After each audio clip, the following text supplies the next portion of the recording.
तीन चार जो हीरो हैं वो कहते हैं कि दाने दाने में केसर का दम, और ये एडवर्टाइजमेंट करने के लिए उनको करोड़ों रुपया मिलता है। अब ये जो हीरो हैं ये एज आइडल बने हुए युवाओं के, और वो कहते हैं कि इसमें तो केसर का दम है। तो ऐसे एडवर्टाइजमेंट पे सरकार को प्रतिबंध लगाने की जरूरत है, और ऐसे एडवर्टाइजमेंट करने वाले बॉलीवुड स्टारों पे भी कार्रवाई करने की जरूरत है। आज की तारीख में जहां पर प्रतिबंध है, गुजरात में शराब प्रतिबंध है, वहां सबसे ज्यादा शराब बिकती है। जो बोतल 500 रुपए की है वहां 1500 रुपए में बिकती है। तो इस बात पे भी हमें सोचने की जरूरत है। धन्यवाद सर, आपने समय काफी शॉर्ट कर दिया।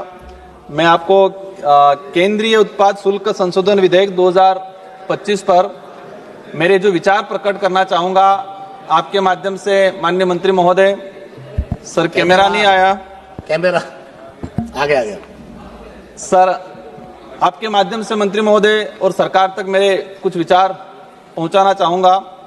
ये जो बिल लाया जा रहा है इसका मूल उद्देश्य देश में जो बढ़ते धूम्रपान नशा जो बढ़ रहा है उसको कम करना है, या फिर हमें टैक्स को वसूलना है। मैं अगर इस बिल के माध्यम से देश में जो नशा मुक्ति का अभियान अगर तेजी से बढ़ता है और इस पे प्रतिबंध लगता है तो अच्छी बात है, स्वागत योग्य है। लेकिन इस बिल की वजह से मैं चिंतित हूं उन किसानों की ओर जो रात को मतलब सुबह 4 बजे उठ के जंगलों में जाके तेंदू पत्ता कलेक्शन करते हैं, और तेंदू पत्ता कलेक्शन करके 1-2 रुपए की वो बनाते हैं, पैकेट बनाते वो देते हैं कंपनी वालों को। ये जो कानून लाया जा रहा है उसका असर कहीं उन किसानों पे नहीं पड़े जो जंगलों में जाके सुपारियों के बागवानों में जाके जो कलेक्शन करते हैं, इनके आमदनी पे इसका असर नहीं पड़े, उस बात से मैं चिंतित हूं। मैं जहां तक जो समझा हूं, हम देखते हैं देश में जिस तरह से धूम्रपान बढ़ रहा है, जिस आदिवासी दलित पिछड़े इलाके के अंदर जहां शिक्षा पहुंचनी चाहिए थी वहां शिक्षा नहीं पहुंची है, वहां पर नशा पहुंचा है। तो हमारी ये प्रायोरिटी होनी चाहिए कि हम उस हिसाब से काम करें। और मैं जहां तक समझा हूं कि जो धूम्रपान तेजी से बढ़ रहा है उसका मेन रीजन एडवर्टाइजमेंट है। आपने विमल का जो एडवर्टाइजमेंट कई बड़े बड़े शहरों में, ग्रामीण इलाकों में वो लगे हुए हैं कि दाने दाने में केसर का दम, लेकिन 3-4 जो हीरो हैं वो कहते हैं कि दाने दाने में केसर का दम, और ये एडवर्टाइजमेंट करने के लिए उनको करोड़ों रुपया मिलता है। अब ये जो हीरो हैं ये एज आइडल बने हुए युवाओं के, और वो कहते हैं कि इसमें तो केसर का दम है। तो ऐसे एडवर्टाइजमेंट पे सरकार को प्रतिबंध लगाने की जरूरत है, और ऐसे एडवर्टाइजमेंट करने वाले बॉलीवुड स्टारों पे भी कार्रवाई करने की जरूरत है।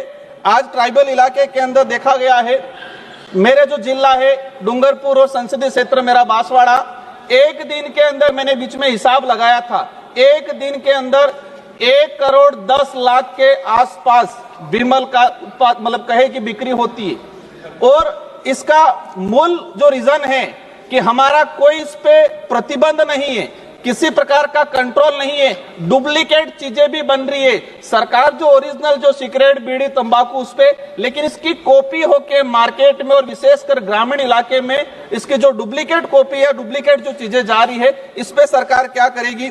मैं जानना चाहूंगा कि व्यापारियों पर टैक्स के साथ इन जो कंपनियां जो उत्पादन कर रही है, इस टैक्स का असर उत्पादन करने वाली कंपनियों पे और जो सेलिंग करने वाले जो व्यापारी है इन पे होना चाहिए, न कि जो ग्रामीण इलाके में जो किसान हैं उन किसानों पे अगर इसका असर होता है तो हमारे लिए दुर्भाग्य की बात ये।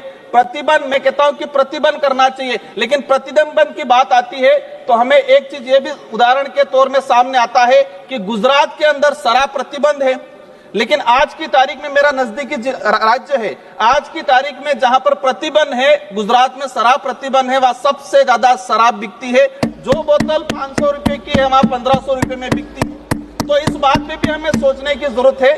हमें सबको चिंतित होना है कि देश में युवा नशे के लत में जा रहा है।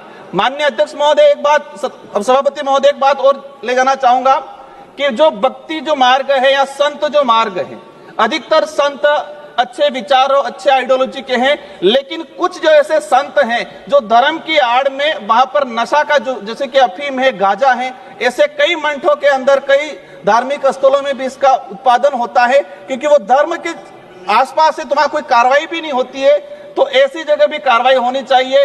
उन संतों पे भी कार्रवाई करनी चाहिए जहां से अफीम गांजा का प्रचलन होता है। मैं हमारे जो माननीय पड़ोसी उदयपुर के सांसद महोदय को क्या दिक्कत होगी, मैं किसी का विरोधी नहीं हूं, लेकिन जहां से कुछ गलत होता है, हमारे युवा भटकते हैं, ऐसी जगह पे प्रतिबंध होना चाहिए। उन संतों पे भी कार्रवाई होनी चाहिए जहां से अफीम गांजा का वितरण होता है। ऐसी जगह मैं सभी पे सवाल नहीं कर रहा हूं, लेकिन कुछ ऐसे हैं जो अपवाद के तौर पे हैं। आप कोई आक्षेप न लगाएं और आप अपनी बात केवल कहें। माननीय सभापति महोदय, आज देखा गया है किसानों को तेंदुपत्ता जो उत्पादन होता है, जो सुपारी उत्पादन होती है, हम नॉर्थ ईस्ट में जाते हैं या साउथ में जाते हैं, कई राज्य ऐसे हैं जहाँ जो परिवार पूरा सुपारी पे डिपेंड करता है। मेरा मूल रूप से यही चीज कहना है कि इसका असर उत्पादन करने वाली कंपनियों पे होना चाहिए, बड़े व्यापारियों पे होना चाहिए। इस बिल का असर जो गरीब किसान हैं उन पे इसका असर नहीं होना चाहिए। और देश में हमें धूम्रपान पे प्रतिबंध लगाना पड़ेगा और आदिवासी दलित पिछड़े इलाके में हमें शिक्षा को भेजने की जरूरत है और उस इलाकों में धूम्रपान पूर्ण रूप से प्रतिबंध करने की जरूरत है। धन्यवाद।